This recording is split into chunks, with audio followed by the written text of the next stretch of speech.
किसान साथियों, green gold info हमारे इस नए यूट्यूब चैनल में आप सभी का स्वागत है।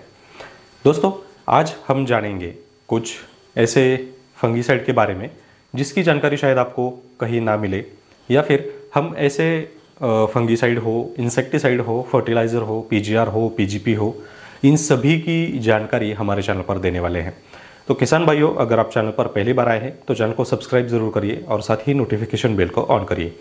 यहाँ हम हमारे चैनल पर आपको प्रोडक्ट के बारे में पूरी जानकारी, उस पर उसके कंटेंट्स क्या होते हैं, उस पर कॉम्पिटिटिव प्रोडक्ट मार्केट में कौन से हैं, उसके बाद उसमें जो कंटेंट है उसकी मात्रा कितनी लेनी है, उसका इस्तेमाल किस क्रॉप पर हम कर सकते हैं, किस फसल पर कर सकते हैं और इसके फ़ायदे क्या है, इसकी पूरी जानकारी हम हमारे चैनल पर आपको देने वाले हैं। तो आज हम जानेंगे जो सेक्टिन नाम से एक फफूंदनाशक आता है उसके बारे में पूरी जानकारी। अब सेक्टिन जो फफूंदनाशक है वो दो कंपनी का आता है, पहले तो बायर का आता था और अभी पीआई का आता है। तो सेक्टिन जो है वो बायर में सेक्टिन नाम से है और पीआई का जो प्रोडक्ट है वो भी सेक्टिन का ही नाम से है।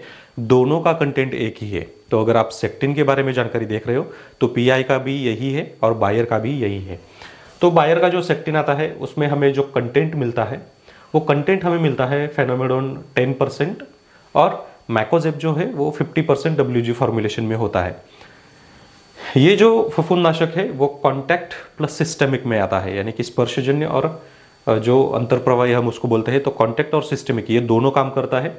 जबकि हमें ये पता होना चाहिए कि जब कोई दो कंटेंट आपस में मिल जाते हैं फफूंद में तो ये होता है कॉन्टैक्ट और सिस्टेमिक, यानी कि एक कॉन्टैक्ट और एक सिस्टेमिक। इसकी वजह से क्या होता है कि मानो बारिश का मौसम है, बारिश के मौसम में जैसे डाउनी हो गया, उसके बाद लेट ब्लाइट, अर्ली ब्लाइट, ऐसे जो डिजीज़ होते हैं या फिर ऐसे जो रोग होते हैं वो फसल पे काफ़ी ज़्यादा जल्दी आते हैं। तो ऐसे समय में हमें ऐसे दो कॉम्बिनेशंस वाले या फिर कॉन्टैक्ट फंगीसाइड का इस्तेमाल करना चाहिए।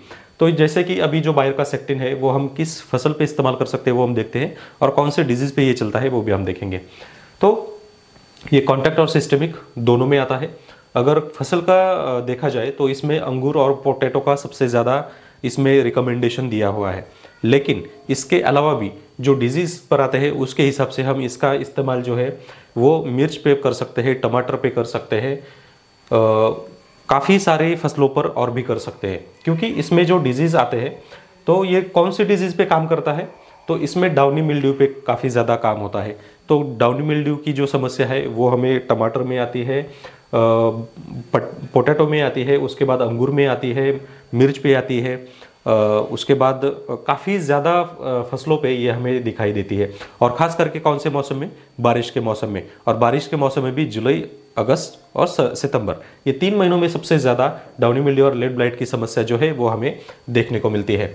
अब ये अटैक किस पर करती है? तो ग्रीन लीव्स, यानी कि जो भी नए पत्ते होते हैं तो उस पर सबसे ज़्यादा इस्तेमाल करती है, सबसे ज़्यादा अटैक करता है।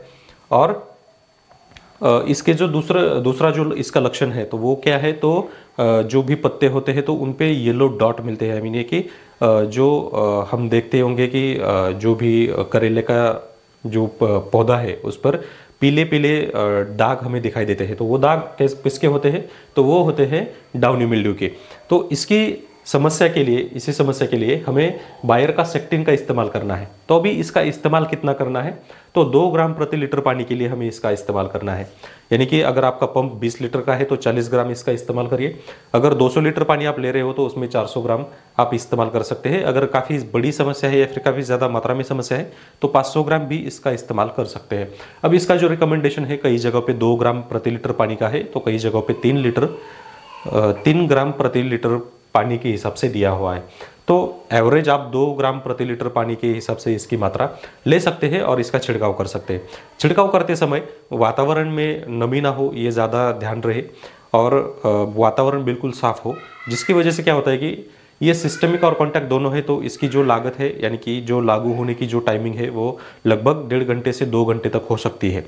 तो यानी कि अगर बारिश के मौसम में आप इसका इस्तेमाल कर रहे हो तो ध्यान रहे कि 2 घंटे तक बारिश ना हो। किसान भाइयों, अगर ये जानकारी आपको अच्छी लगी हो तो वीडियो को लाइक करिए और चैनल को सब्सक्राइब करिए। धन्यवाद।